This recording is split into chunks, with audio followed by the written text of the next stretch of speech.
Parlons démocratie. Ça ne va pas dans un pays africain parce qu'il y a un parti unique ou un parti national, comme c'est le cas au Zaïre. Tout simplement parce qu'on n'a pas copié l'Occident, où vous avez les partis de gauche, les partis du centre, les partis de droite, des conservateurs, des centres droits, centre gauche. Qu'est-ce que ça veut dire pour un Africain? Centre gauche, centre droit, radical de gauche, radical socialiste, radical... Ça ne veut rien dire pour un Africain authentique. Et je le suis. Allez dans n'importe quel village africain. Je ne dis pas du Zaïre, mais africain. Il n'y a jamais eu, je dis bien qu'il n'y a jamais eu un seul village avec le leader de la majorité au centre du village, le leader de la minorité, de l'opposition à gauche et tout ça. Eh bien, nous ne sommes pas, nous Africains, un monde d'opposition. Nous sommes un monde de juxtaposition. C'est-à-dire, chez vous, vous dites si bien, du choc des idées jaillit la lumière. Ici, on se met les uns à côté des autres. Eh bien, nos idées, on les met ensemble autour du chef. Le chef, c'est le symbole de l'unité, le symbole de la paix.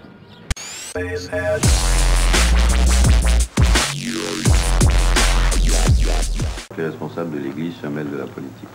Il n'en est pas question, c'est inadmissible, inacceptable. Si ça se fait en Belgique, si les curés se mêlent de la politique chez vous, tant mieux, mais ici, chez moi, pas question. On ne peut pas mélanger les deux choses. Même le Christ lui-même était formel. Hein? À Dieu ce qui est à Dieu, à César ce qui est à César.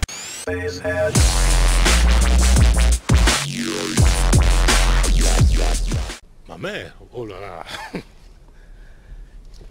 Oui, une brave dame, je ne dis pas brave dame parce que je l'ai beaucoup aimée, je l'adore jusqu'à ce jour parce que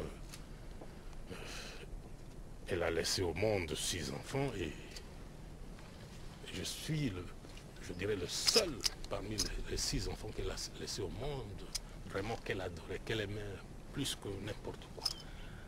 Et dans les traditions au Zaïre, lorsque nous on portait encore le prénom, parmi les enfants, chaque mère devait se choisir un seul, pas 2, parmi ses enfants, pour qu'on puisse l'appeler la maman d'un tel.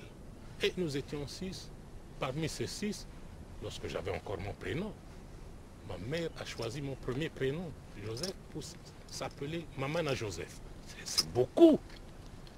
Donc, n'importe quel membre de la famille, n'importe quel camarade, n'importe quel ami, appelait ma mère jusqu'à sa mort Maman Joseph. Donc, la maman de Joseph.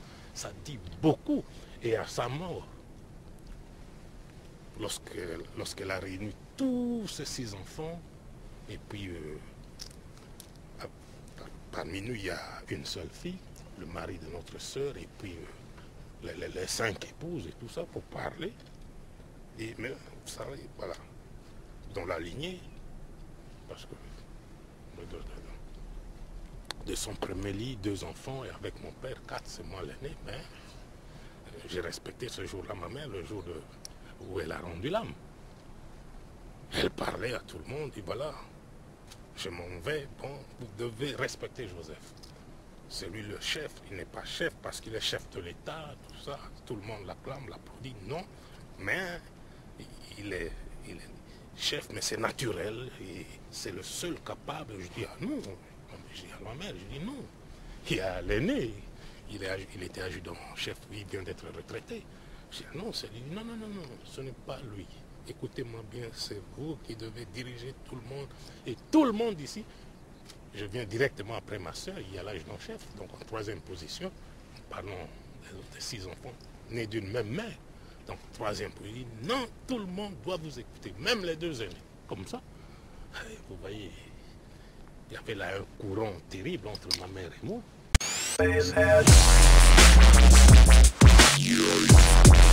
Il s'agit de l'agression du Zaïre par des anciens gendarmes katangais venus d'Angola via la Zambie, entraînés et encadrés par des Cubains, équipés par l'Union soviétique et l'Allemagne de l'Est. Ce coup, les promoteurs de l'agression l'avaient baptisé l'opération Colombe.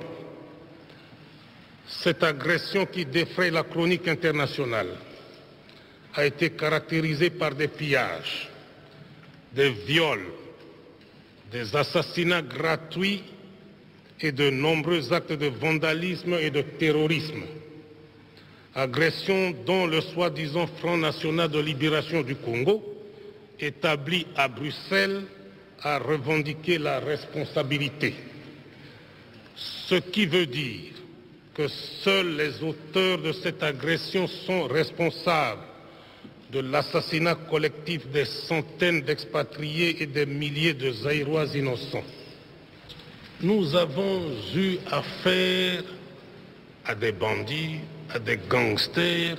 L'armée zaïroise n'a pas eu en face d'elle une armée organisée qui a envahi le pays, mais nous avons eu affaire à des tueurs qui se sont infiltrés. L'intention de tuer, d'assassiner, de faire du tort, de toucher au cœur même de l'économie du Zaïre est là. Les documents saisis le prouvent. Ils sont venus pour tuer.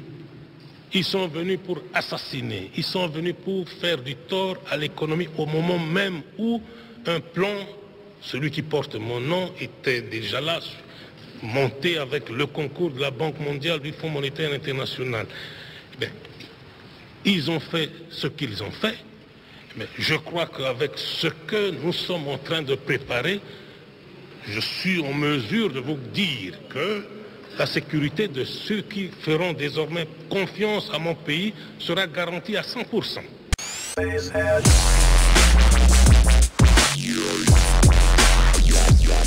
Hercules, piloté par le général Mobutu lui-même, qui se rend sur place à Kolwezi, là où les combats font rage. Monsieur le Président, quelle est la situation militaire actuellement à Kolwezi?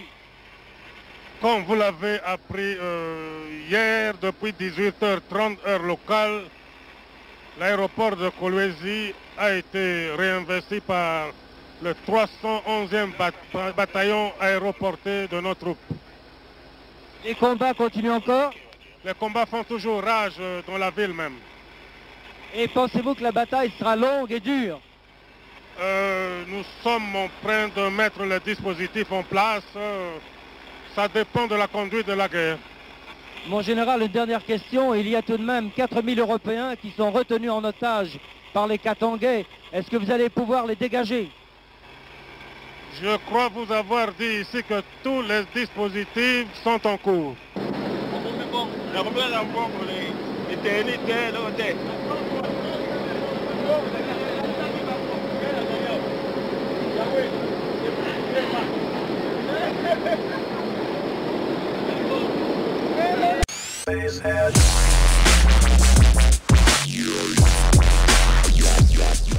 Toutes les caisses portent la mention Union soviétique, donc vous savez qui est derrière ce qui se passe ici, le sang de mon peuple qui coule à cause de l'Union soviétique. Il ne faut même pas me poser des questions là-dessus, c'est l'Union soviétique qui est derrière.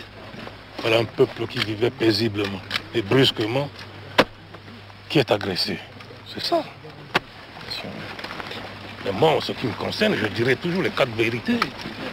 Même lorsque Brejnev fera des déclarations mensongères. Le pion Neto en Angola, qui l'a placé au pouvoir? C'est l'Union soviétique. Retirer aujourd'hui les Cubains et les autres mercenaires qui sont en Angola.